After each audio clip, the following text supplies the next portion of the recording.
ಒಬ್ಬ private detective ಅವನ ಪೇಜರ್ಗೆ ಒಂದು ಮೆಸೇಜ್ ಬಂದಿತ್ತು. ಮೆಸೇಜ್ ಮಾಡಿದವನು ಯಾರೋ ಅನಾಮಿಕ ವ್ಯಕ್ತಿ. 3 ವರ್ಷದ ಹಿಂದೆ ಒಬ್ಬ ವ್ಯಕ್ತಿಯ ಕೊಲೆಯಾಗಿದೆ. ಅವನನ್ನ ಕೊಂದವರು ಅವನ ಆಪ್ತರೆ ಅಂತ ಮೆಸೇಜ್ ಮಾಡಿದ್ದ. ಕೊಲೆ ಮಾಡಿದ್ದು ಅಲ್ಲದೆ ಅವನ ದೇಹವನ್ನ ಕತ್ತರಿಸಿ ಅದಕ್ಕೆ ಶುಂಠಿ ಬೆಳ್ಳುಳ್ಳಿ ಪೇಸ್ಟ್, ಮಸಾಲೆ ಹಾಕಿ, ತರಕಾರಿ ಹಾಕಿ 50 ಜನರಿಗಾಗುವಷ್ಟು ಸಾಂಬಾರ್ ಮಾಡಿ ಅದನ್ನ ಎಲ್ಲರಿಗೂ ತಿನ್ನಿಸ್ಬಿಟ್ಟಿದ್ದಾರೆ ಅಂತ ಹೇಳಿದ್ದ. ಆಗಿನ ಕಾಲಕ್ಕೆ ಈ ಕೇಸ್ ಸಖತ್ ಸೆನ್ಸೇಷನಲ್ ಆಗಿತ್ತು. ಹಾಗಾದ್ರೆ ಕೊಲೆಯಾದವನು ಯಾರು? ಆ ಡಿಟೆಕ್ಟಿವ್ ಯಾರು? ಅವರಿಗೆ ಬಂದಿದ್ದ ಆ ಮೆಸೇಜ್ ಯಾರದ್ದು? ಮುಚ್ಚಿ ಹೋಗಿದ್ದ ಕೇಸ್ನ ಇನ್ವೆಸ್ಟಿಗೇಷನ್ ಹೇಗಿತ್ತು? ಅಪರಾಧಿಗಳಿಗೆ ಏನು ಶಿಕ್ಷೆ ಆಯಿತು? ಇದೆಲ್ಲದರ ಬಗ್ಗೆ ನಮ್ಮ ಇವತ್ತಿನ ಸ್ಟೋರಿಯಲ್ಲಿ ಹೇಳ್ತೀವಿ. ನಾನು ಸಮೀನಾ. ಅಂದಹಾಗೆ ಇದು ಸಿಂಗಾಪುರ್ ಕರಿ ಮರ್ಡರ್ ಕೇಸ್. ನಮ್ಮ ಇವತ್ತಿನ ಕಥೆ ಸ್ಟಾರ್ಟ್ ಆಗೋದು ಸಿಂಗಾಪುರ್ನಿಂದ. ಆದ್ರೂ ಈ ಕೇಸ್ಗೂ ಭಾರತಕ್ಕೂ ಸಂಬಂಧ ಇದೆ. ಅವತ್ತು 9 ಜನವರಿ 1987 ಸಿಂಗಾಪುರದಲ್ಲಿ ಒಬ್ಬ ಪ್ರೈವೇಟ್ ಡಿಟೆಕ್ಟಿವ್ ಇದ್ರು. ಅವರ ಹೆಸರು ಜಿ ಅಳಗಮಲೈ. ಇವರು ಅಲ್ಲಿನ CIDಗೆ ಔಟ್ಸೋರ್ಸ್ ಅಧಿಕಾರಿಯಾಗಿ ಕೆಲಸ ಮಾಡ್ತಾ ಇದ್ರು. ಕೇಸ್ ಸಾಲ್ವಿಂಗ್ನಲ್ಲಿ ಹೆಲ್ಪ್ ಮಾಡ್ತಾ ಇದ್ರು. ಅವತ್ತು ಇದೇ ಅಳಗಮಲೈ ಅವರ ಪೇಜರ್ಗೆ ಒಂದು ಮೆಸೇಜ್ ಬರುತ್ತೆ. ಆಗೆಲ್ಲ ಮೊಬೈಲ್ ಇನ್ನೂ ಬಂದಿರಲಿಲ್ಲ, ಅದು ಪೇಜರ್ ಕಾಲ. ಅಳಗಮಲೈ ಪೇಜರ್ಗೆ ಬಂದ ಆ ಮೆಸೇಜ್ನಲ್ಲಿ, ನಾನು ನಿಮ್ಮ ಜೊತೆ ಒಂದು ಕೊಲೆ ಕೇಸ್ ಬಗ್ಗೆ ಮಾತಾಡಬೇಕು. ಕೊಲೆ ನಡೆದು 3 ವರ್ಷ ಆಗಿದೆ. ನಾನು ನಿಮಗೆ ಎಲ್ಲ ಡೀಟೇಲ್ಸ್ ಕೊಡ್ತೀನಿ, ಇದು ನಿಮಗೆ ಗೊತ್ತಾಗಲೇಬೇಕು ಅಂತ ಬರೆದಿತ್ತು. ಇದನ್ನು ಓದಿದ ಅಳಗಮಲೈಗೆ, ಸರಿ, ಯಾವುದೋ ಹೈ ಪ್ರೊಫೈಲ್ ಕೇಸ್ ಇರಬಹುದು, ಅದನ್ನು ಕ್ರ್ಯಾಕ್ ಮಾಡಿದರೆ ನನ್ನ ಕರಿಯರ್ಗೂ ಹೆಲ್ಪ್ ಆಗುತ್ತೆ ಅಂತ ಯೋಚಿಸಿ ಡೀಟೇಲ್ಸ್ ಕೊಡಿ ಅಂತ ರಿಪ್ಲೈ ಮಾಡ್ತಾರೆ. ಮೆಸೇಜ್ನಲ್ಲಿ ಎಲ್ಲ ಹೇಳೋಕ್ಕಾಗಲ್ಲ, ಮೀಟ್ ಮಾಡಿ ಮಾತಾಡೋಣ ಅಂತ ಡಿಸೈಡ್ ಮಾಡ್ತಾರೆ. ನೆಕ್ಸ್ಟ್ 1-2 ದಿನಗಳ ಬಳಿಕ ಆ ಪೇಜರ್ ವ್ಯಕ್ತಿ ಹೇಳಿದ್ದ ಜಾಗಕ್ಕೆ ಡಿಟೆಕ್ಟಿವ್ ಅಳಗಮಲೈ ಹೋಗ್ತಾರೆ. ಮೆಸೇಜ್ ಕಳಿಸಿದ್ದ ವ್ಯಕ್ತಿಯೂ ಅಲ್ಲಿಗೆ ಬರ್ತಾನೆ. ಇಬ್ರೂ ಕೂತು ಮಾತು ಆರಂಭಿಸ್ತಾರೆ. ಯಾರು ನೀನು? ಯಾವ ಕೊಲೆ ಬಗ್ಗೆ ಹೇಳ್ತಾ ಇದೆಯಾ? ನಿನಗೆ ಇದೆಲ್ಲ ಹೇಗೆ ಗೊತ್ತು ಅಂತ ಕೇಳ್ತಾರೆ. ಅದಕ್ಕೆ ಆ ವ್ಯಕ್ತಿ, ಸರ್, ನಾನೊಬ್ಬ ಕಾಮನರ್, ಬಟ್ ನನಗೆ ಆವತ್ತು ಸತ್ತ ವ್ಯಕ್ತಿ ಬಗ್ಗೆ ಗೊತ್ತು, ಅವನನ್ನ ಯಾರು ಕೊಂದಿದ್ದಾರೆ ಅಂತಾನೂ ಗೊತ್ತು ಅಂತಾನೆ.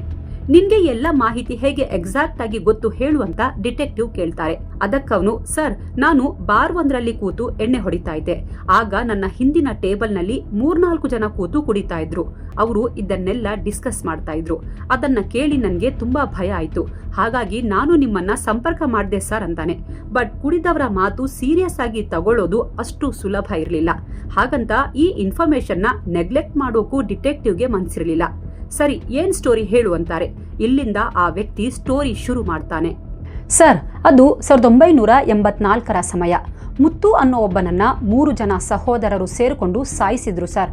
ಅವನ ಶವ ಸಿಗಬಾರ್ದು ಅಂತ ದೇಹವನ್ನ ಚಿಕ್ಕದಾಗಿ ತರಿಸಿದ್ರು.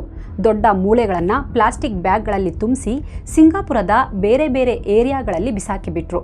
ಇಷ್ಟು ಮಾತ್ರವಲ್ಲ, ಅವನ ದೇಹದ ಭಾಗಗಳನ್ನ ಸಣ್ಣದಾಗಿ ಅದಕ್ಕೆ ಶುಂಠಿ ಬೆಳ್ಳುಳ್ಳಿ ಮಸಾಲೆ ಹಾಕಿ, ತರಕಾರಿ ಹಾಕಿ ಸುಮಾರು 50 ಜನರಿಗಾಗುವಷ್ಟು ಸಾಂಬಾರ್ ಮಾಡಿದ್ರು. ಆ ಸಾಂಬಾರ್ ಜೊತೆಗೆ ಅನ್ನ ಎರಡನ್ನೂ ಬಾಕ್ಸ್ಗಳಲ್ಲಿ ತುಂಬಿಸಿ ಬೇರೆ ಬೇರೆ ಕಡೆ ಹಂಚಿದ್ರು ಸರ್. ಅದನ್ನ ಜನರಿಗೆ ತಿನ್ನಿಸಿಬಿಟ್ರು ಸರ್ ಅಂತಾನೆ. ಅವನ ಈ ಮಾತು ಕೇಳಿದ ಆ ಡಿಟೆಕ್ಟಿವ್ಗೆ ವಾಕರಿಕೆ ಬಂದಂಗಾಗಿತ್ತು. ನಿಲ್ಸು ನಿನ್ ಕಥೆ, ಏನ್ ಮಾತಾಡ್ತಾ ಇದ್ಯಾ? ಯಾರಾದ್ರೂ ಮನುಷ್ಯನ ದೇಹವನ್ನ ಹಿಂಗೆ ಸಾಂಬಾರ್ ಮಾಡಿ ಹಂಚ್ತಾರಾ? ನಿನ್ಗೆಲ್ಲೋ ಭ್ರಾಂತಿ ಆಗಿರ್ಬೇಕು, ಇಲ್ಲ ನೀನು ನಶೆಯಲ್ಲಿದ್ಯಾ ಅನ್ಸುತ್ತೆ. ನಿನ್ನ ಈ ಬುರುಡೆ ಪುರಾಣ ಯಾರು ನಂಬ್ತಾರೆ, ಹೋಗು ಅಂತ ಆ ವ್ಯಕ್ತಿಗೆ ಗದರ್ತಾರೆ.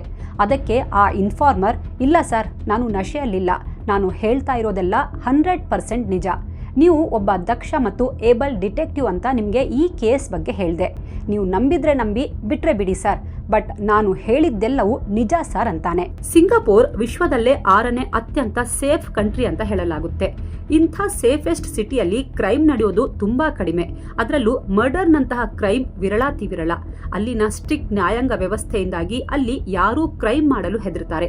ರಿಪೋರ್ಟ್ಸ್ ಪ್ರಕಾರ ಸಿಂಗಾಪುರ್ನಲ್ಲಿನ ಮರ್ಡರ್ ರೇಟ್ 0.17% ಅಂತ ಹೇಳಲಾಗುತ್ತೆ. ಹಾಗಾಗಿ ಇಂಥ ಸಿಟಿಯಲ್ಲಿ ಇಷ್ಟೊಂದು ಅಮಾನುಷವಾಗಿ ಕೊಲೆಯಾಗುತ್ತೆ, ಮನುಷ್ಯನ ದೇಹವನ್ನ ಕರಿ ಮಾಡಿ ತಿನ್ನಿಸ್ತಾರೆ ಅಂದ್ರೆ ಡಿಟೆಕ್ಟಿವ್ ಈ ವಿಷಯ ನಂಬೋಕೆ ರೆಡಿ ಇರಲಿಲ್ಲ. ಅವನ ಮಾತು ಕೇಳಿದ ಡಿಟೆಕ್ಟಿವ್ ಫುಲ್ ಕನ್ಫ್ಯೂಷನ್ ನಲ್ಲಿದ್ರು. ಆ ವ್ಯಕ್ತಿ ತುಂಬಾ ಕಾನ್ಫಿಡೆಂಟ್ ಆಗಿ ಹೇಳಿದ್ದ. ಅವನ ಮಾತನ್ನ ಸಾರಾಸಗಟಾಗಿ ತಳ್ಳಿ ಹಾಕೋಕೆ ಆ ಡಿಟೆಕ್ಟಿವ್ಗೆ ಮನ್ಸಿರಲಿಲ್ಲ. ಇವನ ಮಾತಲ್ಲಿ ಸ್ವಲ್ಪವಾದ್ರೂ ಸತ್ಯಾಂಶ ಇರಬಹುದು ಅಂತ ಎಣಿಸಿ, ಸರಿ, ಈ ವಿಚಾರ ಬೇರೆ ಯಾರಿಗೂ ಹೇಳ್ಬೇಡ, ನಾನು ಹೇಳೋವರೆಗೂ ಸುಮ್ಮನಿರು ಅಂತ ಹೇಳಿ ಅಲ್ಲಿಂದ ಡಿಟೆಕ್ಟಿವ್ ಹೊರಟುಬಿಡ್ತಾರೆ. ಇಲ್ಲಿಂದ ಹೊರಟ ಅಳಗಮಲೈ ನೇರವಾಗಿ ಅಲ್ಲಿನ CID ಆಫೀಸ್ಗೆ ಹೋಗ್ತಾರೆ. ಹಿರಿಯ ಅಧಿಕಾರಿಯ ಹತ್ರ ಮಾತಾಡ್ತಾರೆ. ಸರ್, ನಿಮ್ಮ ಹತ್ರ ಸ್ವಲ್ಪ ಮಾತಾಡಬೇಕು, ನನ್ನ ಹತ್ರ ಒಂದು ಇನ್ಫಾರ್ಮೇಷನ್ ಇದೆ ಅಂತಾರೆ. ಸರಿ, ಏನದು ಹೇಳಿ ಅಂತಾರೆ. ಡಿಟೆಕ್ಟಿವ್ ಅಳಗಮಲೈ ಆ ಇನ್ಫಾರ್ಮರ್ ಹೇಳಿದ ವಿಷಯ ಹೇಳ್ತಾರೆ. ಅವರ ಮಾತು ಕೇಳಿದ ಹಿರಿಯ ಅಧಿಕಾರಿಗೂ ವಾಕರಿಕೆ ಬಂದಂಗಾಗಿತ್ತು. ವಾಟ್ ರಬಿಶ್ ರೀ, ಏನು ಹೇಳ್ತಾ ಇದ್ದೀರಾ? ಅವನ್ಯಾರೋ ಲೂಸ್ ಇರಬೇಕು. ಯಾವನಾದರೂ ವ್ಯಕ್ತಿಯನ್ನ ಕೊಲೆ ಮಾಡಿ ಪೀಸಸ್ ಮಾಡಿ ಅದನ್ನ ಸಾಂಬಾರ್ ಮಾಡಿ ತಿನ್ನಿಸ್ತಾರಾ? ಹೀಗಾಗೋಕೆ ಚಾನ್ಸೇ ಇಲ್ಲ. ಸುಮ್ಮನೆ ನಿಮ್ಮ ಮತ್ತು ನನ್ನ ಸಮಯ ಹಾಳು ಮಾಡಬೇಡಿ ಹೋಗಿ ಅಂತಾರೆ. ಆಗ ಅಳಗಮಲೈ, ಸರ್, ನನಗೂ ಮೊದಲು ನಂಬಿಕೆ ಬಂದಿರಲಿಲ್ಲ. ಆದರೆ ನನ್ನ ಇನ್ಫಾರ್ಮರ್ ಕೊಟ್ಟಿರೋ ನ್ಯೂಸ್ ಪಕ್ಕಾ ಇದೆ ಸರ್. ಅವನು ಕೊಟ್ಟ ಇನ್ಫಾರ್ಮೇಷನ್ನ ನಾನು ಕ್ರಾಸ್ ಚೆಕ್ ಮಾಡಿದ್ದೀನಿ. ಕೆಲವು ಸತ್ಯ ಇದೆ ಅದರಲ್ಲಿ ಅಂತಾರೆ. ಅದಕ್ಕೆ ಆ ಹಿರಿಯ ಅಧಿಕಾರಿ, ಡಿಟೆಕ್ಟಿವ್, ನಮ್ಮ ಹತ್ರ ಆಲ್ರೆಡಿ ತುಂಬ ಕೇಸಸ್ ಪೆಂಡಿಂಗ್ ಇವೆ. ನಾವು 3 ವರ್ಷ ಹಳೆಯ ಕೇಸ್ನ ಮತ್ತೆ ತೆಗೆದು ಇನ್ವೆಸ್ಟಿಗೇಟ್ ಮಾಡೋಕ್ಕಾಗಲ್ಲ. ಒಂದು ಕೆಲಸ ಮಾಡಿ, ನೀವೇ ನಿಮ್ಮ ಸ್ಟೈಲ್ನಲ್ಲಿ ತನಿಖೆ ಮಾಡಿ ಅಂತಾರೆ. ನಮ್ಮ ಕಡೆಯಿಂದ ಏನು ಹೆಲ್ಪ್ ಆಗುತ್ತೋ ಮಾಡ್ತೀವಿ. ಹಾಗೆ ಈ ಕೇಸ್ ಪ್ರೋಗ್ರೆಸ್ ಬಗ್ಗೆ ನನಗೆ ವೀಕ್ಲಿ ಒನ್ಸ್ ರಿಪೋರ್ಟ್ ಕೊಡಿ ಅಂತಾರೆ. ಸರಿ ಅಂತ ಅಳಗಮಲೈ ಒಪ್ಕೋತಾರೆ. ಈಗ 3 ವರ್ಷ ಹಳೆಯ ಕೇಸ್ ಡಿಟೆಕ್ಟಿವ್ ಅಳಗಮಲೈ ಹೆಗಲೇರಿತ್ತು. ಆದರೆ ಇಲ್ಲಿ ದೊಡ್ಡ ಚಾಲೆಂಜಸ್ ಇದ್ವು. ಅದೇನೆಂದರೆ ಆ ವ್ಯಕ್ತಿ ಸತ್ತು 3 ವರ್ಷ ಕಳೆದಿತ್ತು. ಇನ್ಫಾರ್ಮರ್ ಹೇಳೋ ಪ್ರಕಾರ ಸತ್ತ ವ್ಯಕ್ತಿಯ ಸಾಂಬಾರ್ ಮಾಡಿ ಹಾಕಿದ್ರೆ ಅವನ ದೇಹ ಅಂತೂ ಸಿಗಲ್ಲ. ಸರಿ, ಅಲ್ಲಲ್ಲಿ ಎಸ್ತಿರುವ ಅವನ ಕೆಲವು ಮೂಳೆಗಳಾದರೂ ಸಿಗ್ತಾವಾ ನೋಡಬೇಕು. ಇನ್ನು ಇನ್ಫಾರ್ಮರ್ ಆರೋಪ ಮಾಡಿರುವ ವ್ಯಕ್ತಿಗಳನ್ನು ವಿಚಾರಣೆಗೆ ಒಳಪಡಿಸಬೇಕು ಅಂದರೆ ಸೂಕ್ತ ಎವಿಡೆನ್ಸ್ ಬೇಕಾಗಿತ್ತು. ಆದರೂ ಡಿಟೆಕ್ಟಿವ್ ಅಳಗಮಲೈ ಫೀಲ್ಡ್ಗಿಳಿತಾರೆ. ಇಲ್ಲಿಂದ ಒಂದು ಭಯಾನಕ ಕೊಲೆ ರಹಸ್ಯ ತೆರೆದುಕೊಳ್ಳೋದ್ರಲ್ಲಿತ್ತು. ಅಳಗಮಲೈ ಮತ್ತೆ ಆ ಇನ್ಫಾರ್ಮರ್ನ ಕಾಂಟ್ಯಾಕ್ಟ್ ಮಾಡ್ತಾರೆ. ಅವನಿಂದ ಇನ್ನಷ್ಟು ಮಾಹಿತಿ ಪಡ್ಕೋತಾರೆ. 1984ರಲ್ಲಿ ಯಾರೆಲ್ಲ ಕೊಲೆಯಾಗಿದ್ರು, ಮಿಸ್ಸಿಂಗ್ ಆಗಿದ್ರು ಅನ್ನೋ ಬಗ್ಗೆ ಮಾಹಿತಿ ಕಲೆ ಹಾಕ್ತಾರೆ. ಹಲವು ಪೊಲೀಸ್ ಸ್ಟೇಷನ್ಗೆ ಹೋಗಿ 84ರಲ್ಲಿ ದಾಖಲಾಗಿದ್ದ ಕೇಸ್ಗಳನ್ನು ಜಾಲಾಡ್ತಾರೆ. ಹೀಗೆ ಹಲವು ದಿನ ಕಳೆಯುತ್ತೆ. ಕೊನೆಗೆ ಜೂಶಿಯಾರ್ಡ್ ಪೊಲೀಸ್ ಸ್ಟೇಷನ್ನಲ್ಲಿ ದಾಖಲಾಗಿದ್ದ ಒಂದು ಕೇಸ್ ಸಿಗುತ್ತೆ. ಇನ್ಫಾರ್ಮರ್ ಕೊಟ್ಟ ಮಾಹಿತಿ ಮತ್ತು ಈ ಕೇಸ್ನಲ್ಲಿ ದಾಖಲಾಗಿದ್ದ ಡೀಟೇಲ್ಸ್ ಮ್ಯಾಚ್ ಆಗಿತ್ತು. ಈ ಫೈಲ್ ತಗೊಂಡು ಮತ್ತೆ ಅದೇ CID ಹಿರಿಯ ಅಧಿಕಾರಿ ಹತ್ರ ಹೋಗ್ತಾರೆ. ಸರ್, ಎಲ್ಲ ಬೇಸಿಕ್ ಮಾಹಿತಿ ಸಂಗ್ರಹ ಮಾಡಿದ್ದೀನಿ ಅಂತಾರೆ. ಅವರು ಮಾಡಿದ್ದ ತನಿಖೆ ನೋಡಿ ಆ ಹಿರಿಯ ಅಧಿಕಾರಿ ಇಂಪ್ರೆಸ್ ಆಗಿದ್ರು. ಸರಿ, ಹೇಗೂ ಇದು ಮಿಸ್ಸಿಂಗ್ ಕೇಸ್ ಇನ್ನೂ ಕಂಪ್ಲೀಟ್ ಆಗಿಲ್ಲ. ನೀವೇ ತನಿಖೆ ಮಾಡಿ ನೋಡಿ. ನಿಜಕ್ಕೂ ನಿಮ್ಮ ಇನ್ಫಾರ್ಮರ್ ಹೇಳಿದಂತೆ ಆ ವ್ಯಕ್ತಿಯ ಕೊಲೆಯಾಗಿ ಅವನ ದೇಹವನ್ನ ಅಮಾನುಷವಾಗಿ ಡಿಸ್ಪೋಸ್ ಮಾಡಿದ್ದಾರೆ ಅಂದರೆ ಈ ಪ್ರಕರಣ ತುಂಬಾ ಸೆನ್ಸೇಷನಲ್ ಕೇಸ್ ಆಗುತ್ತೆ. ಸ್ವಲ್ಪ ಜಾಗ್ರತೆಯಿಂದ ತನಿಖೆ ಮಾಡಿ ಅಂತ ಹೇಳಿ ಅಳಗಮಲೈ ಅವರ ಬೆನ್ನು ತಟ್ತಾರೆ. ಅಳಗಮಲೈಗೆ ಖುಷಿಯಾಗಿತ್ತು. ಇಂಡಿಪೆಂಡೆಂಟ್ ಆಗಿ ಈ ಕೇಸ್ ಸಾಲ್ವ್ ಮಾಡಿದ್ರೆ ನನ್ನ ಕರಿಯರ್ಗೆ ತುಂಬಾ ಅನುಕೂಲ ಆಗುತ್ತೆ ಅಂತ ಇನ್ವೆಸ್ಟಿಗೇಷನ್ ಕಂಟಿನ್ಯೂ ಮಾಡ್ತಾರೆ. ನೆನ್ಪಿರ್ಲಿ, ಅಳಗಮಲೈ ಇನ್ವೆಸ್ಟಿಗೇಟ್ ಮಾಡ್ತಾ ಇರೋದು 1987ರಲ್ಲಿ. ಬಟ್ ಕೇಸ್ ದಾಖಲಾಗಿದ್ದು 1984ರಲ್ಲಿ. ಅಲ್ಲಿಗೆ ಈ ಕೇಸ್ ಬಗ್ಗೆ ಡೀಟೇಲ್ಸ್ ಗೊತ್ತಾಗಬೇಕು ಅಂದರೆ 3 ವರ್ಷ ಹಿಂದಕ್ಕೆ ಹೋಗಬೇಕು. ಅದು 1984. ಸಿಂಗಾಪುರದ ಒಂದು ಊರಲ್ಲಿ ಒಂದು ಕುಟುಂಬ ವಾಸವಿತ್ತು. ಮನೆ ಯಜಮಾನ ಆಯಕನ್ನು ಮಾರಿಮುತ್ತು. ಇವನಿಗೆ 34 ವರ್ಷ. ಇವರು ಮೂಲತಃ ಭಾರತದವರಾಗಿದ್ದು ಹಲವು ವರ್ಷಗಳಿಂದ ಸಿಂಗಾಪುರದಲ್ಲಿ ನೆಲೆಸಿದ್ರು. ಇವನಿಗೆ ಮದುವೆ ಆಗಿತ್ತು.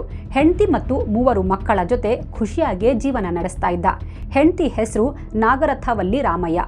ಆಯಕನ್ನು ಮಾರಿಮುತ್ತು ಸಿಂಗಾಪುರದ ಸರ್ಕಾರಿ ಸ್ವಾಮ್ಯದ ಪಬ್ಲಿಕ್ ಯುಟಿಲಿಟೀಸ್ ಬೋರ್ಡ್ ಅಡಿಯಲ್ಲಿ ಕೆಲಸ ಮಾಡ್ತಾ ಇದ್ರು. ಚಾಂಗಿಯಲ್ಲಿನ ಬಿಗ್ಗಿನ್ ಹಿಲ್ ರೋಡ್ನಲ್ಲಿದ್ದ ಪಬ್ ಹಾಲಿಡೇ ಚಾಲೆಟ್ಗಳನ್ನು ನೋಡ್ಕೋತಾ ಇದ್ರು. ಇದು ಸರ್ಕಾರಿ ನೌಕರರ ಗೌರ್ಮೆಂಟ್ ಕ್ವಾರ್ಟರ್ಸ್ ಅಂಡ್ ಲಾಡ್ಜಿಂಗ್ ಆಗಿತ್ತು. ಇದರಲ್ಲಿ ಇವರು ವಸತಿ ಗೃಹಗಳ ಸ್ವಚ್ಛತೆ, ನಿರ್ವಹಣೆ ಮತ್ತು ಅಲ್ಲಿಗೆ ಬರುವ ಅತಿಥಿಗಳ ಉಸ್ತುವಾರಿಯನ್ನ ನೋಡ್ಕೋತಾ ಇದ್ರು. ಸಿಂಪಲ್ ಆಗಿ ಹೇಳ್ಬೇಕಂದ್ರೆ ನಮ್ಮಲ್ಲಿ ಸರ್ಕಾರಿ ಕ್ವಾರ್ಟರ್ಸ್ ಕೇರ್ ಟೇಕರ್ ಇರ್ತಾರಲ್ಲ ಹಾಗೆ. ಆಯಕನ್ನು ಮುತ್ತು ತಮ್ಮ ಕೆಲಸ ತುಂಬಾ ಅಚ್ಚುಕಟ್ಟಾಗಿ ಮಾಡ್ತಾ ಇದ್ರು. ತುಂಬಾ ನಿಷ್ಠಾವಂತ ವ್ಯಕ್ತಿ. ಆದ್ರೆ ಬಡವನಾಗಿದ್ರು. ಅವರಿಗೆ ಸಂಬಳವೂ ಹೆಚ್ಚಿರಲಿಲ್ಲ.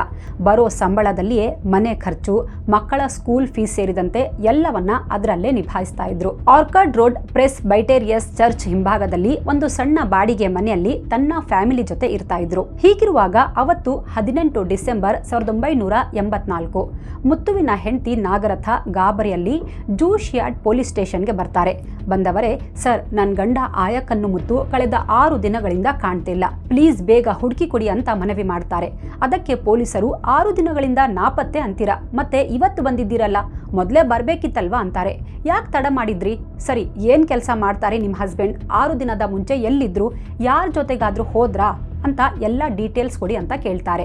ನಾಗರಥ, ಸರ್, ಡಿಸೆಂಬರ್ 12ಕ್ಕೆ ಆಯಕನ್ನು ಮಲೇಷ್ಯಾಕ್ಕೆ ಹೋಗ್ತೀನಿ ಅಂತ ಹೇಳಿ ಹೋದ್ರು.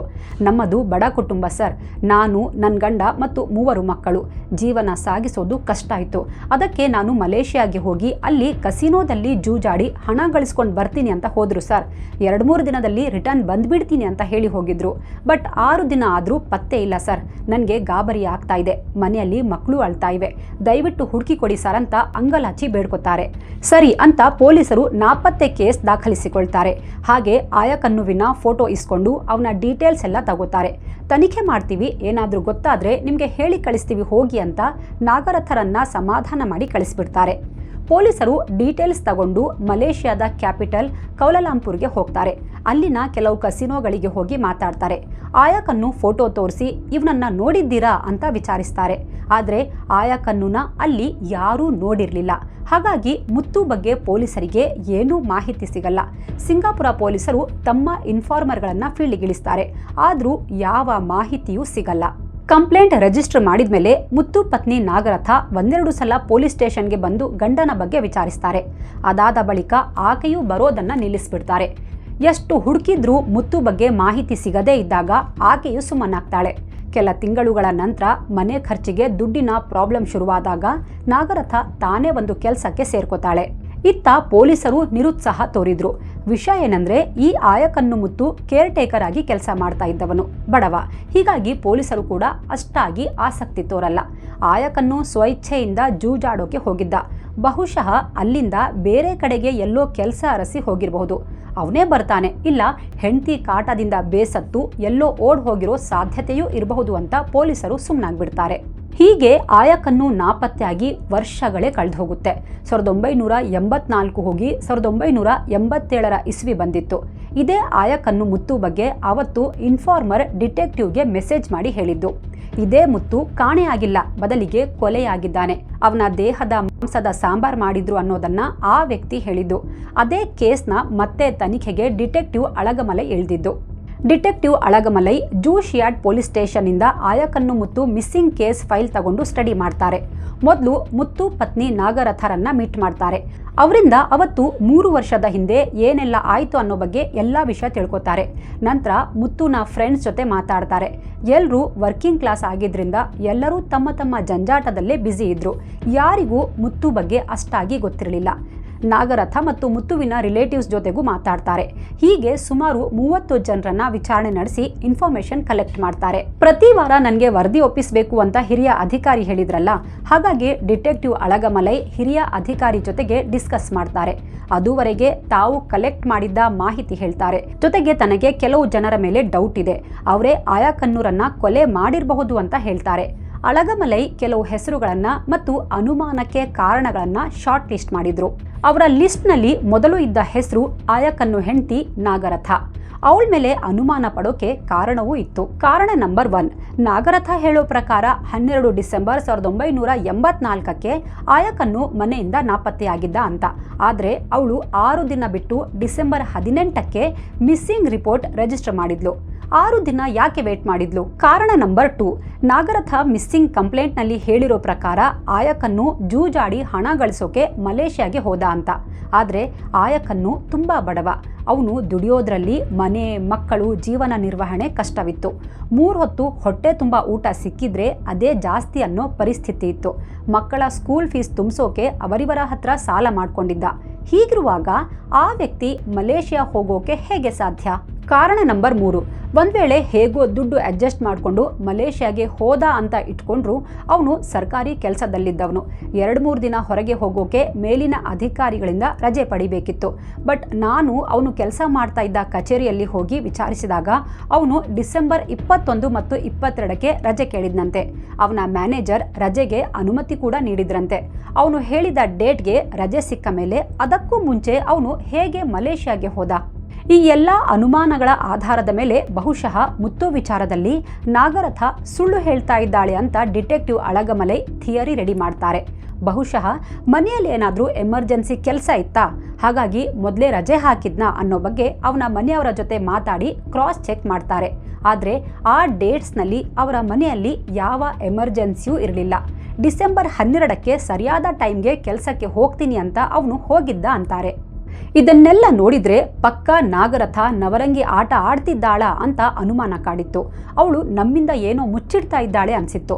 ಇನ್ನೂ ವಿಚಾರಣೆ ಮಾಡಿದ ಡಿಟೆಕ್ಟಿವ್ಗೆ ಮತ್ತೊಂದು ವಿಚಾರ ಗೊತ್ತಾಗಿತ್ತು. ಈ ಆಯಕನ್ನುಗೆ ಕುಡಿತದ ಚಟ ಇತ್ತು. ಹಲವು ಬಾರಿ ಕುಡ್ಕೊಂಡು ಮನೆಗೆ ಹೋಗಿ ಗಲಾಟೆ ಮಾಡ್ತಾ ಇದ್ದ. ಕುಡಿತದ ನಶೆಯಲ್ಲಿ ಹೆಂಡತಿ ಜೊತೆ ಜಗಳ ಮಾಡ್ತಾ ಇದ್ದ. ಹಲವು ಬಾರಿ ಅವಳಿಗೆ ಹೊಡಿತಾ ಇದ್ದ ಅನ್ನೋ ವಿಚಾರವನ್ನ ಡಿಟೆಕ್ಟಿವ್ ಅಳಗಮಲೈ ಪತ್ತೆ ಹಚ್ಚಿದ್ರು. ನಾಗರಥಗೆ 3 ಅಣ್ಣಂದಿರು ಇದ್ರು. ಬಾಲಕೃಷ್ಣ ರಾಮಯ್ಯ, ರಾಧಾಕೃಷ್ಣ ರಾಮಯ್ಯ ಮತ್ತು ಷಣ್ಮುಗಂ ಚಂದ್ರ. ಬಾಲಕೃಷ್ಣ ರಾಮಯ್ಯ ನಾಗರಥನ ಹಿರಿಯಣ್ಣ. ಇವನು ಮಟನ್ ಅಂಗಡಿಯಲ್ಲಿ ಕಸಾಯಿಯಾಗಿದ್ದಾನೆ. ಇನ್ನು ರಾಧಾಕೃಷ್ಣ ರಾಮಯ್ಯ 2ನೇ ಅಣ್ಣ. ಷಣ್ಮುಗಂ ಚಂದ್ರ 3ನೇಯವನು. ಇವನು ಚರ್ಚ್ನಲ್ಲಿ ಕೇರ್ ಟೇಕರ್ ಆಗಿ ಕೆಲಸ ಮಾಡ್ತಾ ಇದ್ದಾನೆ. ಚರ್ಚ್ನಲ್ಲಿ ಕೆಲಸ ಮಾಡ್ತಾ ಇದ್ದಿದ್ರಿಂದ ಷಣ್ಮುಗಂಗೆ ಅದೇ ಚರ್ಚ್ ಆವರಣದ ಹಿಂಭಾಗದಲ್ಲೇ ಕೇರ್ ಟೇಕರ್ ಕ್ವಾರ್ಟರ್ಸ್ ಕೊಟ್ಟಿದ್ರು. ಬಟ್ ಆ ಕ್ವಾರ್ಟರ್ಸ್ ಒಂಥರ ನಿರ್ಜನ ಪ್ರದೇಶದಲ್ಲಿದೆ.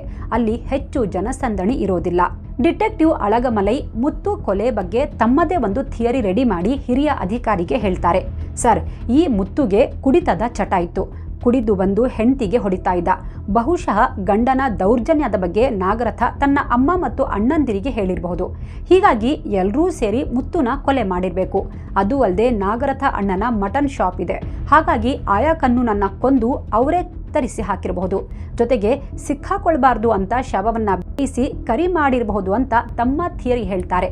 ಬಟ್ ಇವರದ್ದು ಬರೀ ಥಿಯರಿ ಆಗಿತ್ತೇ ಹೊರತು ಇದಕ್ಕೆ ಯಾವುದೇ ಪುರಾವೆ ಇರಲಿಲ್ಲ. ಡಿಟೆಕ್ಟಿವ್ ಅಳಗಮಲೈ ಥಿಯರಿ ಮೇಲೆ ಸಿಐಡಿ ಹಿರಿಯ ಅಧಿಕಾರಿಗೆ ನಂಬಿಕೆ ಬಂದಿತ್ತು. ಅಳಗಮಲೈ ಥಿಯರಿ ಆಧರಿಸಿ ಮುತ್ತು ಫ್ಯಾಮಿಲಿಯವರೇ ಅವನನ್ನ ಕೊಲೆ ಮಾಡಿದ್ದಾರೆ ಅಂತ ಒಂದು ಸ್ಪೆಷಲ್ ರಿಪೋರ್ಟ್ ರೆಡಿ ಮಾಡ್ತಾರೆ. ಜೊತೆಗೆ ಟೀಮ್ ಫಾರ್ಮ್ ಮಾಡ್ತಾರೆ. ನಾಗರಥ ಮನೆ, ಅಣ್ಣಂದಿರ ಮನೆ, ತಾಯಿ ಮನೆ ಮೇಲೆ ರೇಡ್ ಮಾಡೋಕೆ ಪ್ಲಾನ್ ಮಾಡ್ತಾರೆ. ಆದರೆ ಘಟನೆ ನಡೆದು 3 ವರ್ಷ ಆಗೋಗಿತ್ತು. ಹೀಗಾಗಿ ಅವರ ಮನೆಗಳಲ್ಲಿ ಯಾವುದೇ ಎವಿಡೆನ್ಸ್ ಸಿಗೋದು ಅಸಾಧ್ಯ ಅನ್ನೋದು ಪೊಲೀಸರಿಗೂ ಗೊತ್ತಿತ್ತು. ಅವತ್ತು 27 ಮಾರ್ಚ್ 1987 ಸಿಐಡಿಯ ಒಂದು ಟೀಮ್ ಇವರೆಲ್ಲರ ಮನೆ ಮೇಲೆ ಒಮ್ಮೆಲೆ ರೇಡ್ ಮಾಡುತ್ತೆ. ಪೊಲೀಸರು ಇಡೀ ಚರ್ಚ್ ಕ್ವಾರ್ಟರ್ಸ್ ಅನ್ನ ಕೂಲಂಕಷವಾಗಿ ತಪಾಸಣೆ ಮಾಡ್ತಾರೆ. ಅಂದ್ಕೊಂಡಂತೆ ಅವರಿಗೆ ಅಲ್ಲಿ ರಕ್ತದ ಕಲೆಗಳಾಗ್ಲಿ, ಮಾಂಸದ ಚೂರುಗಳಾಗ್ಲಿ ಅಥವಾ ದೇಹದ ಮೂಳೆಗಳಾಗ್ಲಿ ಸಿಗಲ್ಲ. ಅಥವಾ ಕೊಲೆಗೆ ಬಳಸಿರಬಹುದಾದ ಯಾವುದೇ ಆಯುಧವೂ ಸಿಗಲ್ಲ. ಫೊರೆನ್ಸಿಕ್ ಟೀಮ್ ಕೂಡ ತಪಾಸಣೆ ಮಾಡುತ್ತೆ. ಬಟ್ ಅಲ್ಲಿ ಕೊಲೆ ನಡೆದಿದೆ ಅನ್ನೋದಕ್ಕೆ ಯಾವುದೇ ಎವಿಡೆನ್ಸ್ ಸಿಗಲ್ಲ. ಅಲ್ಲದೆ ಒಳಚರಂಡಿ, ನೆಲದ ಅಡಿಭಾಗ ಮತ್ತು ಗೋಡೆಗಳನ್ನು ಪರಿಶೀಲಿಸ್ತಾರೆ. ಅಲ್ಲೂ ಅವರಿಗೆ ಒಂದೇ ಒಂದು ರಕ್ತ ಕಲೆ, ಮನುಷ್ಯನ ಮೂಳೆಯ ತುಂಡು ಅಥವಾ ಕರಿ ಮಾಡಿದ ಯಾವುದೇ ಕುರುಹು ಸಿಗಲಿಲ್ಲ. ಆದ್ರೂ ಜಸ್ಟ್ ಅನುಮಾನದ ಮೇರೆಗೆ ನಾಗರಥ, ಅವಳ ತಾಯಿ, 3 ಸಹೋದರರು, ಅತ್ತಿಗೆ ಸೇರಿದಂತೆ ಒಟ್ಟು 8 ಜನರನ್ನ ಸ್ಟೇಷನ್ಗೆ ಕರ್ಕೊಂಡು ಬರ್ತಾರೆ. ಎಲ್ಲರನ್ನ ಕೂರಿಸಿ ವಿಚಾರಣೆ ಸ್ಟಾರ್ಟ್ ಮಾಡ್ತಾರೆ. ಎಲ್ಲರೂ ನಮಗೆ ಏನೂ ಗೊತ್ತಿಲ್ಲ ಸರ್, ಆಯಕನ್ನು ಎಲ್ಲಿದ್ದಾನೆ, ನೀವೇ ಬೇಗ ಹುಡುಕಿ ಕೊಡಿ ಸರ್, ಅವನು ಸತ್ತಿದ್ದಾನಾ ಬದುಕಿದ್ದಾನಾ ಅನ್ನೋ ಬಗ್ಗೆ ಕ್ಲಾರಿಟಿ ಕೊಡಿ ಸರ್ ಅಂತ ಗೋಳಾಡ್ತಾರೆ. ಎಷ್ಟೇ ವಿಚಾರಿಸಿದ್ರೂ ಎಲ್ಲರೂ ಇದೇ ಉತ್ತರ ಕೊಡ್ತಾರೆ. ಪೊಲೀಸರು ಎಲ್ಲರನ್ನ ಸೆಪ್ರೇಟ್ ಕೂರಿಸಿ ವಿಚಾರಿಸ್ತಾರೆ. ಹೆದರಿಸಿ ಬೆದರಿಸಿ ವಿಚಾರಣೆ ಮಾಡ್ತಾರೆ. ಆದರೂ ಎಲ್ಲರೂ ಅದೇ ಉತ್ತರ ಕೊಡ್ತಾರೆ. ಹಾಗಾದ್ರೆ ಡಿಟೆಕ್ಟಿವ್ ಅಳಗಮಲೈ ಥಿಯರಿ ರಾಂಗ್ ಆಗಿತ್ತಾ? ಸುಖಾಸುಮ್ಮನೆ ಪಾಪ ಆ ಕುಟುಂಬಗಳಿಗೆ ಪೊಲೀಸರು ಟಾರ್ಚರ್ ಕೊಟ್ರಾ? ಆ ಇನ್ಫಾರ್ಮರ್ ಯಾಕೆ ಹಿಂಗೆಲ್ಲ ಹೇಳ್ದ? ಇವೆಲ್ಲ ಅನುಮಾನಗಳು ಸುಳಿದಾಡಿದ್ವು. ಪೊಲೀಸರಿಗೆ ಇವರೆಲ್ಲರ ಮೇಲೆ ಅನುಮಾನ ಗಟ್ಟಿಯಾಗಿತ್ತು. ಇವರೇ ಕೊಲೆ ಮಾಡಿರೋದು ಅನ್ನೋದು ಪೊಲೀಸರ ಗಟ್ ಫೀಲಿಂಗ್ ಆಗಿತ್ತು. ಹಾಗಾಗಿ ತಮ್ಮ ವಿಚಾರಣೆ ಮುಂದುವರಿಸ್ತಾರೆ. ಬಟ್ ಇವರೆಲ್ಲರನ್ನ ಜಾಸ್ತಿ ದಿನ ಕಸ್ಟಡಿಯಲ್ಲಿ ಇಟ್ಕೊಳ್ಳೋ ಹಾಗಿರಲಿಲ್ಲ. ಕೋರ್ಟ್ಗೆ ಪ್ರೊಡ್ಯೂಸ್ ಮಾಡೋಣ ಅಂದ್ರೆ ಇವರ ವಿರುದ್ಧ ಯಾವುದೂ ಸ್ಟ್ರಾಂಗ್ ಎವಿಡೆನ್ಸ್ ಕೂಡ ಇರಲಿಲ್ಲ. ಆದ್ರೂ ಪೊಲೀಸರು ಇವರನ್ನ ಬೆಂಡೆತ್ತುತ್ತಾರೆ. ಇನ್ನೇನು ಪೊಲೀಸರು ಕೈ ಚೆಲ್ಲಬೇಕು ಅನ್ನುವಷ್ಟರಲ್ಲಿ ಅವರಲ್ಲೊಬ್ಬ, ಸರ್ ಹೊಡಿಬೇಡಿ, ನಾನು ಎಲ್ಲ ಹೇಳ್ತೀನಿ ಅಂದಿದ್ದ. ಪೂರ್ತಿ ವೃತ್ತಾಂತವನ್ನ ಬಿಚ್ಚಿಟ್ಟಿದ್ದ ಅಂತ ಪೊಲೀಸರು ಹೇಳಿದ್ದಾರೆ. ಇಲ್ಲಿ ಒಂದು ವಿಚಾರ ಕ್ಲಿಯರ್ ಮಾಡ್ತೀವಿ. ನಾವಿಲ್ಲಿ ಯಾರನ್ನು ಅಪರಾಧಿಗಳು ಅಂತ ಹೇಳ್ತಾ ಇಲ್ಲ. ಪೊಲೀಸರು ಹೇಳಿರೋದಷ್ಟೇ ಹೇಳ್ತಾ ಇದ್ದೀವಿ.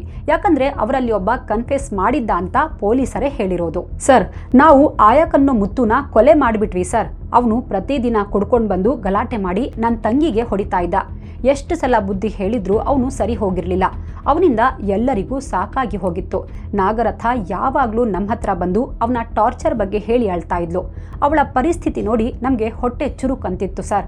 ಅದಕ್ಕೆ ಅವನನ್ನ ಸಾಯಿಸಿ ಬಿಡೋಣ ಅಂತ ಡಿಸೈಡ್ ಮಾಡಿದ್ವಿ ಸರ್ ಅಂತಾನೆ. ಅವತ್ತು 12 ಡಿಸೆಂಬರ್ 1984 ಪಕ್ಕಾ ಪ್ಲಾನ್ ಮಾಡಿ ಆಯಕನ್ನುನ ಕ್ವಾರ್ಟರ್ಸ್ಗೆ ಕರೆಸಿದ್ವಿ. ಆಯಕನ್ನು ಕೆಲಸ ಮುಗಿಸ್ಕೊಂಡು ಬರ್ತೀನಿ ಅಂದ. ನಾವು ಅವನು ಬರೋದನ್ನೇ ವೇಟ್ ಮಾಡ್ತಾ ಇದ್ವಿ. ಆಯಕನ್ನು ತನ್ನೆಲ್ಲ ಕೆಲಸ ಮುಗಿಸಿ ಮನೆಗೆ ಬಂದ. ಕೂಡ್ಲೆ ಹಿಂದೆಯಿಂದ ಒಬ್ಬ ಕಬ್ಬಿಣದ ರಾಡ್ನಿಂದ ತಲೆಗೆ ಬಲವಾಗಿ ಬಿಟ್ಟ. ಆ ಹೊಡೆತದ ರಭಸಕ್ಕೆ ಅವನು ಕೆಳಗೆ ಬಿದ್ದೋದ. ಸ್ವಲ್ಪ ಹೊತ್ತಲ್ಲೇ ಅವನು ಅಲ್ಲೇ ಸತ್ತೋದ. ಎಲ್ಲ ಸೇರಿ ಸಾಕ್ಷ್ಯ ನಾಶ ಮಾಡಿದ್ವಿ. ಅವನ ದೇಹ ಸಿಕ್ಕರೆ ಮರ್ಡರ್ ಕೇಸ್ ಆಗುತ್ತೆ. ನಾವು ಸಿಕ್ಕಾಕೊಳ್ತೀವಿ ಅಂತ ಗೊತ್ತಿತ್ತು. ಅದಕ್ಕೆ ಏನು ಮಾಡೋದು ಅಂತ ಯೋಚಿಸಿದ್ವಿ. ನಮ್ಮ ಒಬ್ಬ ಸಹೋದರ ಅವನ ದೇಹದ ಚಿಕ್ಕ ಚಿಕ್ಕ ಪೀಸ್ ಮಾಡ್ದ. ದೊಡ್ಡ ಮೂಳೆಗಳನ್ನು ಒಂದು ಕಸದ ಬ್ಯಾಗ್ನಲ್ಲಿ ತುಂಬಿಸಿ ಸಿಂಗಾಪುರದ ಬೇರೆ ಬೇರೆ ಕಡೆಗಳಲ್ಲಿ ಎಸ್ದು ಬಿಟ್ವಿ. ದೇಹದ ಚಿಕ್ಕ ಚಿಕ್ಕ ಚಿಕ್ಕ ಪೀಸಸ್ ಮಾಡಿ ಮಸಾಲೆ ಹಾಕಿ ಸಾಂಬಾರ್ ಮಾಡಿ ಅನ್ನದ ಜೊತೆಗೆ ಅದನ್ನ ಹಂಚ್ಬಿಟ್ವಿ ಸರ್. ಬಹುಶಃ ಸುಮಾರು 40 ರಿಂದ 50 ಜನ ಆವಾಗ ಮನುಷ್ಯನ ಮಟನ್ ತಿಂದಿರಬಹುದು ಅಂತ ಕನ್ಫೆಸ್ ಮಾಡಿದ್ದ ಅಂತ ಪೊಲೀಸರು ಹೇಳಿದ್ದಾರೆ. ಈಗ ಪೊಲೀಸರ ಹತ್ರ ಕನ್ಫೆಷನ್ ಇತ್ತು, ಬಟ್ ಶವ ಇರಲಿಲ್ಲ. ಅಟ್ಲೀಸ್ಟ್ ಶವದ ಯಾವುದೇ ಕುರುಹುಗಳೂ ಇರಲಿಲ್ಲ. ನಾಗರಥ ಅವರ ತಾಯಿ ಮತ್ತು ಆಕೆಯ 3 ಸಹೋದರರು ಮತ್ತು ಅತ್ತಿಗೆ ವಿರುದ್ಧ ಪೊಲೀಸರು ಚಾರ್ಜ್ ಶೀಟ್ ರೆಡಿ ಮಾಡ್ತಾರೆ. 1987ರಲ್ಲಿ ಒಟ್ಟು 6 ಆರೋಪಿಗಳನ್ನ ಕೋರ್ಟ್ಗೆ ಪ್ರೊಡ್ಯೂಸ್ ಮಾಡ್ತಾರೆ. ನಮ್ಮ ಇಂಡಿಯಾ ಥರಾನೇ ಸಿಂಗಾಪುರದಲ್ಲೂ ಪೊಲೀಸರಿಗೆ ಕೊಟ್ಟ ಸ್ಟೇಟ್ಮೆಂಟ್ ಕೋರ್ಟ್ನಲ್ಲಿ ಮಾನ್ಯತೆ ಇರಲ್ಲ. ಕೋರ್ಟ್ ಮುಂದೆ ಅವನು ಏನ್ ಹೇಳ್ತಾನೋ ಅದೇ ಫೈನಲ್ ಆಗುತ್ತೆ. ಹೆಚ್ಚಿನ ಸಾಕ್ಷ್ಯಾಧಾರಗಳಿಲ್ಲದ ಕಾರಣ ಆಲ್ರೆಡಿ ಇಬ್ಬರನ್ನ ಟ್ರಯಲ್ಗಿಂತ ಮುಂಚೆ ಬಿಡುಗಡೆ ಮಾಡಲಾಗಿತ್ತು. ಇನ್ನು ಈ 6 ಜನರ ಬಗ್ಗೆ ಪೊಲೀಸರು ಸೇಮ್ ಸ್ಟೋರಿ ಕೋರ್ಟ್ನಲ್ಲಿ ಹೇಳ್ತಾರೆ. ಇವರ ಸ್ಟೋರಿ ಕೇಳಿ ನ್ಯಾಯಾಧೀಶರು ಕೂಡ ಶಾಕ್ ಆಗಿದ್ರು. ಎರಡೂ ಕಡೆಯ ವಾದ ಪ್ರತಿವಾದ ಆಲಿಸ್ತಾರೆ. ನಂತರ ನ್ಯಾಯಾಧೀಶರು, ನಿಮ್ಮ ಸ್ಟೋರಿ ಚೆನ್ನಾಗಿದೆ ಪೊಲೀಸರೇ, ಆದರೆ ಇದಕ್ಕೆ ಪ್ರೂಫ್ ಏನಿದೆ? ನಿಮ್ಮ ಹತ್ರ ಎವಿಡೆನ್ಸ್ ಏನಿದೆ ಕೊಡಿ ಅಂತಾರೆ. ದೇಹದ ಭಾಗಗಳು ಸಿಕ್ಕಿದಾವ? ಕೊಲೆಗೆ ಬಳಸಿದ ಚಾಕು ಅಥವಾ ಯಾವುದೇ ಆಯುಧ ಸಿಕ್ಕಿದ್ಯಾ? ದೇಹ ಬಿಡಿಸಿ ಸಾಂಬಾರ್ ಮಾಡಿದ ಪಾತ್ರೆ ಜಪ್ತಿ ಮಾಡಿದ್ದಾರಾ? ಏನಿದೆ ಎವಿಡೆನ್ಸ್ ಕೊಡಿ ಅಂತ ಕೇಳ್ತಾರೆ. ಬಟ್ ಪೊಲೀಸರ ಹತ್ರ ಇದ್ಯಾವುದೂ ಇರಲಿಲ್ಲ. ಇನ್ನೊಂದು ವಿಚಾರ ಅಂದ್ರೆ, ಪೊಲೀಸರ ಮುಂದೆ ಕನ್ಫೆಸ್ ಮಾಡಿದ್ದ ಆರೋಪಿಗಳು ಕೋರ್ಟ್ನಲ್ಲಿ ಯೂಟರ್ನ್ ಹೊಡೆದಿದ್ರು. ನಾವು ಯಾರೂ ಕೊಲೆ ಮಾಡಿಲ್ಲ, ನಾವೇ ಇಲ್ಲಿ ವಿಕ್ಟಿಮ್ಗಳು ಅಂತ ನ್ಯಾಯಾಲಯದ ಮುಂದೆ ಹೇಳ್ತಾರೆ. ಈ ವೇಳೆ ಪೊಲೀಸರು ಮಾತಾಡಿ, ಆಯಕನ್ನು ಮುತ್ತು ಖಂಡಿತವಾಗಿ ಜೀವಂತ ಇಲ್ಲ, ಬದುಕಿರ್ತಾ ಇದ್ದಿದ್ರೆ ಅವನು ಈಗ ತನಕ ಮನೆಗೆ ಬರ್ತಿದ್ದ ಅಂತಾರೆ. ಹಾಗಾಗಿ ಅವನ ಕೊಲೆಯಾಗಿದೆ ಅನ್ನೋದು ನಮ್ಮ ಭಾವನೆ. ಬಟ್ ಕೊಲೆಯಾಗಿ 4 ವರ್ಷಗಳಾಗಿವೆ. ಸಾಕ್ಷ್ಯ ಸಂಗ್ರಹಿಸೋದು ತುಂಬಾ ಕಷ್ಟ. ನಮಗೆ ಸ್ವಲ್ಪ ಟೈಮ್ ಕೊಡಿ, ಅಲ್ಲಿವರೆಗೆ ಆರೋಪಿಗಳನ್ನ ಕಸ್ಟಡಿಯಲ್ಲಿ ಇಡಿ ಅಂತ ಮನವಿ ಮಾಡ್ತಾರೆ. ಬಟ್ ಇವರ ಮನವಿಯನ್ನ ನ್ಯಾಯಾಲಯ ಭಾಗಶಃ ತಿರಸ್ಕರಿಸಿತ್ತು. ಏನೂ ಸಾಕ್ಷ್ಯ ಇಲ್ಲದೆ ಹೀಗೆ ಇವರನ್ನ ಕಸ್ಟಡಿಯಲ್ಲಿಡೋದು ಕಾನೂನು ಬಾಹಿರ ಅಂತ ಹೇಳಿ ನ್ಯಾಯಾಧೀಶರು ಪತ್ನಿ ನಾಗರಥ, ಅಮ್ಮ ಕಾಮಾಚಿ ಮತ್ತು ಅತ್ತಿಗೆ ಮನು ಸೇರಿದಂತೆ ಎಲ್ಲರನ್ನ ಜೈಲಿನಿಂದ ರಿಲೀಸ್ ಮಾಡ್ತಾರೆ. ಬಟ್ 3 ಸಹೋದರರನ್ನ ಜುಡಿಷಿಯಲ್ ಕಸ್ಟಡಿಗೆ ನೀಡಿ ಚಾಂಗಿ ಜೈಲಿಗೆ ಕಳಿಸ್ತಾರೆ. ಇಲ್ಲಿಂದ ಪೊಲೀಸರು 3ರನ್ನ ಸ್ಟ್ರಿಕ್ಟ್ ಆಗಿ ವಿಚಾರಣೆ ಮಾಡ್ತಾರೆ. ಅವರು ಮೂಳೆಗಳನ್ನ ಎಲ್ಲೆಲ್ಲಿ ಬಿಸಾಡಿದ್ರು ಅಂದಿದ್ರೋ ಅಲ್ಲೆಲ್ಲ ಹೋಗಿ ಸರ್ಚ್ ಮಾಡ್ತಾರೆ. ಆದ್ರೆ ಅಲ್ಲೂ ಏನೂ ಸಿಗಲ್ಲ. ಅಷ್ಟರಲ್ಲಿ 1991ನೇ ಇಸವಿ ಬಂದಿತ್ತು. ಅಂದ್ರೆ ಕೇಸ್ ವಿಚಾರಣೆ ಸ್ಟಾರ್ಟ್ ಆಗಿ 4 ವರ್ಷ ಕಳೆದಿತ್ತು. 3 ಸಹೋದರರು ನಾವು ತಪ್ಪಿತಸ್ಥರಲ್ಲ, ಆದ್ರೂ ನಮಗೆ ವಿನಾಕಾರಣ ಶಿಕ್ಷೆ ಕೊಡ್ತಾ ಇದ್ದಾರೆ. ದಯವಿಟ್ಟು ನಾವು ತಪ್ಪು ಮಾಡಿದ್ರೆ ನಮಗೆ ಶಿಕ್ಷೆ ಕೊಡಿ, ಇಲ್ಲ ಅಂದ್ರೆ ನಮಗೆ ಜೀವದಾನ ನೀಡಿ ಅಂತ ಕಾನೂನು ಹೋರಾಟ ನಡೆಸ್ತಾರೆ. ನ್ಯಾಯಾಲಯ ಕೇಸ್ ಅಪ್ಡೇಟ್ ಬಗ್ಗೆ ಪೊಲೀಸರ ಹತ್ರ ಕೇಳುತ್ತೆ. ಬಟ್ ಪೊಲೀಸರ ಬಳಿ ಈಗಲೂ ಯಾವುದೇ ಎವಿಡೆನ್ಸ್ ಇರಲಿಲ್ಲ. ಅಂತಿಮವಾಗಿ 1991ರ ಜೂನ್ 21ಕ್ಕೆ ಯಾವುದೇ ಷರತ್ತುಗಳಿಲ್ಲದೆ ಕೋರ್ಟ್ 3 ಸಹೋದರರನ್ನ ಸಂಪೂರ್ಣವಾಗಿ ರಿಲೀಸ್ ಮಾಡಿಬಿಡುತ್ತೆ. ಕೆಲವು ವರ್ಷಗಳವರೆಗೆ ಈ ಕೇಸ್ ಅಪ್ಡೇಟ್ ಬಗ್ಗೆ ನ್ಯೂಸ್ ಪೇಪರ್ನಲ್ಲಿ ಆರ್ಟಿಕಲ್ಸ್ ಬರ್ತಿರುತ್ತೆ. ಆದರೆ ಸ್ಲೋಲಿ ಅದು ಕೂಡ ಸ್ಟಾಪ್ ಆಗೋಗುತ್ತೆ. ಎಲ್ಲರೂ ಆಯಕನ್ನು ಮುತ್ತು ಕೇಸ್ ಮರ್ತೇ ಬಿಡ್ತಾರೆ. ಹೀಗಿರುವಾಗ 1994ರಲ್ಲಿ ಸಿಂಗಾಪುರದ ಒಂದು ಚಾನೆಲ್ TCS ಅಂದ್ರೆ television corporation of Singapore channel ಈ ಕೇಸ್ ಸ್ಟಡಿ ಮಾಡಿ ಪೊಲೀಸರ ಚಾರ್ಜ್ ಶೀಟ್ ಸ್ಟಡಿ ಮಾಡಿ 30 ಎಪಿಸೋಡ್ನ ಒಂದು ಸೀರೀಸ್ ತಯಾರು ಮಾಡುತ್ತೆ. ಶೋ ಹೆಸರು ಡಾಕ್ಟರ್ ಜಸ್ಟಿಸ್. ಈ ಸೀರೀಸ್ನಲ್ಲಿ ಯಾವ ರೀತಿ ಕ್ರೈಮ್ ಮಾಡಲಾಯಿತು ಅಂತ ತೋರಿಸಲಾಗಿತ್ತು. ಇದರಲ್ಲಿ ಆಯಕನ್ನು ಕ್ಯಾರೆಕ್ಟರ್ ಅನ್ನು ತೋರಿಸಲಾಗಿತ್ತು. ಇದನ್ನ ಜನ ತುಂಬಾ ಇಂಟ್ರೆಸ್ಟ್ ಇಂದ ನೋಡಿದ್ರು. ಈ ಸೀರೀಸ್ ನೋಡಿದ ನಾಗರಥ ಸಹೋದರರು TCS ಚಾನೆಲ್ ಮೇಲೆ ಡೆಫಮೇಷನ್ ಕೇಸ್ ಫೈಲ್ ಮಾಡ್ತಾರೆ. ಕೋರ್ಟೇ ನಮ್ಮನ್ನ ನಿರ್ದೋಷಿ ಅಂತ ಬಿಡುಗಡೆ ಮಾಡಿದೆ, ಆದ್ರೆ ಈ ಸೀರೀಸ್ ನಲ್ಲಿ ನಾವೇ ಕೊಲೆಗಾರರು ಅನ್ನೋ ರೀತಿಯಲ್ಲಿ ಬಿಂಬಿಸಿದ್ದಾರೆ ಅಂತ ಆರೋಪಿಸ್ತಾರೆ. ಇದಕ್ಕೆ TCS ಚಾನೆಲ್ ಕೂಡ ಪ್ರತಿಕ್ರಿಯೆ ಕೊಡುತ್ತೆ. ನಮಗೆ ನಿಮ್ಮ ಮೇಲೆ ಯಾವ ದ್ವೇಷವೂ ಇಲ್ಲ. ಪೊಲೀಸ್ ಚಾರ್ಜ್ ಶೀಟ್ನಲ್ಲಿ ಏನಿದೆಯೋ ಅದನ್ನಷ್ಟೇ ನಾವು ತೋರಿಸಿದ್ದೀವಿ. ನಾವು ಎಲ್ಲೂ ಯಾರ ಇಮೇಜ್ಗೂ ಧಕ್ಕೆ ತರೋ ರೀತಿಯಲ್ಲಿ ಚಿತ್ರಿಸಿಲ್ಲ. ಅಲ್ಲದೆ ನಾವು ಕ್ಯಾರೆಕ್ಟರ್ಗಳ ಹೆಸರನ್ನೂ ಚೇಂಜ್ ಮಾಡಿದ್ದೀವಿ ಅಂತ ವಾದ ಮಾಡ್ತಾರೆ. ಫೈನಲಿ 3 ಸಹೋದರರು ಕೋರ್ಟಲ್ಲಿ ಕೇಸ್ ಸೋತೋಗ್ತಾರೆ. ಅಲ್ಲಿಗೆ 1991ರ ನಂತರ ಅವರೆಲ್ಲರೂ ಸಾಮಾನ್ಯ ನಾಗರಿಕರಾಗಿ ಬದುಕ್ತಾ ಇದ್ದಾರೆ. ಕಾನೂನಾತ್ಮಕವಾಗಿ ಅವರು ದೋಷ ಮುಕ್ತರಾಗಿದ್ದಾರೆ. ಬಹುಶಃ ಆಗ್ಲೇ ಪೊಲೀಸರು ನಿರ್ಲಕ್ಷ್ಯ ವಹಿಸದೆ ಮುತುವರ್ಜಿಯಿಂದ ತನಿಖೆ ಮಾಡಿದ್ರೆ ಮುತ್ತು ಬಗ್ಗೆ ಸೂಕ್ತ ಪುರಾವೆ ಏನಾದರೂ ಸಿಗ್ತಾ ಇತ್ತೋ ಏನೋ. ಅವನು ಮಲೇಷ್ಯಾಗೆ ಹೋದ ಅಂತ ಹೇಳಿದಾಗ ಅವನು ಹೇಗೆ ಟ್ರಾವೆಲ್ ಮಾಡ್ದ, ಬಸ್ ಅಥವಾ ಟ್ರೈನ್ ಆದರೆ ಸ್ಟಾಪ್ ಅಥವಾ ಸ್ಟೇಷನ್ನಲ್ಲಿ ವಿಚಾರಿಸಬಹುದಿತ್ತು. ಎಲ್ಲಾದರೂ ಸಣ್ಣ ಸುಳಿವಾದರೂ ಸಿಕ್ಕಿರೋದು. ಬಟ್ ಈಗ ಕಾಲ ಮಿಂಚೋಗಿದೆ. ಅವನೆಲ್ಲಿದ್ದಾನೋ ಯಾರಿಗೂ ಗೊತ್ತಿಲ್ಲ. ಅವನು ಬದುಕಿದ್ದಾನೋ ಇಲ್ವೋ ಅನ್ನೋದು ಗೊತ್ತಿಲ್ಲ. ಇಲ್ಲಿ ಕಾಡುವ ಪ್ರಶ್ನೆಗಳು ಅಂದ್ರೆ, ನಿಜಕ್ಕೂ ಮುತ್ತು ಮಲೇಷ್ಯಾಗೆ ಹೋದವನು ಅಲ್ಲೇನಾದ್ರೂ ಆಗಿ ಸಾವನ್ನಪ್ಪಿದ್ನ, ಇಲ್ಲ ಹೆಂಡತಿ ಮಕ್ಕಳು ಫ್ಯಾಮಿಲಿಯ ಜಂಜಾಟವೇ ಬೇಡ ಅಂತ ಎಲ್ಲೋ ತಲೆಮರೆಸ್ಕೊಂಡಿದ್ದಾನ? ಅಳಗಮಲೈ ಹೇಳೋ ಪ್ರಕಾರ ನಿಜಕ್ಕೂ ಮುತ್ತು ಹೆಂಡತಿ ಮತ್ತು ಅವಳ ಕಡೆಯವರು ಮುತ್ತುನನ್ನ ಸಾಯಿಸಿದ್ದಾರಾ? ಯಾರು ಎಷ್ಟೇ ಕಟುಕರಾದರೂ ಮನುಷ್ಯನನ್ನ ಕತ್ತರಿಸಿ ಅವನ ಮಾಂಸದ ಸಾಂಬಾರ್ ಮಾಡಿ ಬೇರೆಯವರಿಗೆ ತಿನ್ನಿಸುವಷ್ಟು ಕ್ರೂರಿಗಳಿದ್ದಾರಾ? ಅಥವಾ ಇದು ಜಸ್ಟ್ ಥಿಯರಿ ಮಾತ್ರನಾ? ಮುತ್ತು ಏನೋ ಹೋದ, ಆದರೆ 3 ವರ್ಷದ ಬಳಿಕ ಅವನ ಹೆಂಡತಿ ಮತ್ತು ಅವರ ಫ್ಯಾಮಿಲಿಯವರನ್ನ ಪೊಲೀಸರು ಅನುಮಾನಿಸಿದ್ದು, ಅವರನ್ನ ನ್ಯಾಯಾಲಯದವರೆಗೆ ತಂದು ನಿಲ್ಲಿಸಿದ್ದು, ಮಾನಸಿಕ ಮತ್ತು ದೈಹಿಕ ನೋವು ಕೊಟ್ಟಿದ್ದು ಸರಿನಾ? ಅವರು ಅಪರಾಧ ಮಾಡಿದರೆ ಖಂಡಿತ ಅದಕ್ಕೆ ಬೆಲೆ ತೆರಲೇಬೇಕಾಗುತ್ತೆ. ಬಟ್ ಸುಖಾಸುಮ್ಮನೆ ಯಾರಿಗೂ ಹಿಂಸೆ ಕೊಡೋದು ತಪ್ಪಲ್ವಾ? ಅದೇನೇ ಇದ್ರೂ ಈ ಪ್ರಕರಣ ಮಾತ್ರ ಸಿಂಗಾಪುರ ಕ್ರೈಮ್ ಬುಕ್ನಲ್ಲಿ ಅಳಿಸಲಾರದ ಅಧ್ಯಾಯವಾಗಿದೆ. ಈ ಕೇಸ್ ಬಗ್ಗೆ ನಿಮಗೆ ಏನು ಅನಿಸುತ್ತೆ? ಕಾಮೆಂಟ್ ಮಾಡಿ ತಿಳಿಸಿ. Thank you so much.